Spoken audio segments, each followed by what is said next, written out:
Yoshlikni eslab, do'mboqqina, yumshoqqina o'sha qo'yiltirilgan sut bilan yong'oq sepilgan juda ham mazali bulochkalarni tayyorlaymiz. Demak, idishga iliq 300 ml sut, 80 gram erigan sariyog', albatta doimgidek Alleqqa mazali sut va sariyog'idan foydalanaman.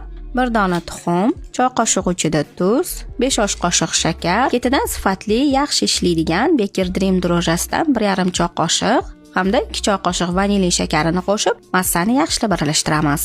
Ushbu massaga oliy navli unni ellikdan oz-ozdan o'tkazib, yumshoqqina, silliq xamir qorib olishimiz kerak bo'ladi.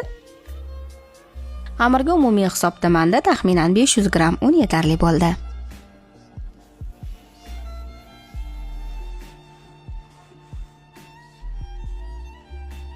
Tayyor bo'lgan xamir yog'langan idishga qo'yib, usti yopilgan holda oshib chiqqunicha issiqroq joyda 1 soatga qoldiramiz.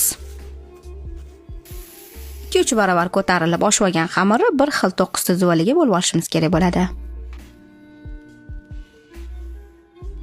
Zuvalarni qo'lda ozgina ochib, 1 choy qoshiq qaynab qo'yiltirilgan sut bilan bulochkamizni yaxshilab tugib olamiz.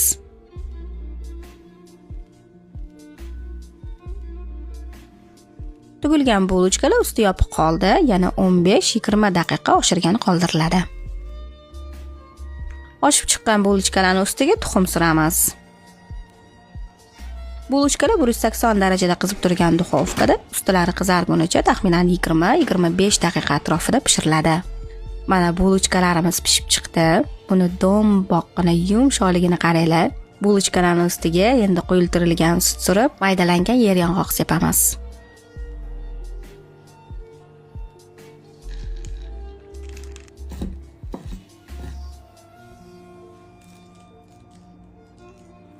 Juda ham mazali, momiqqina yoshlikni eslatuvchi bulochkalarimiz tayyor. Albatta sizlar ham tayyorlab ko'ringlar. Dasturxoningiz fayzli, pishiriq va taomlaringiz esa doimo shirin bo'lsin. Keyingi videolarda g'oyibona ko'rishguncha xayr.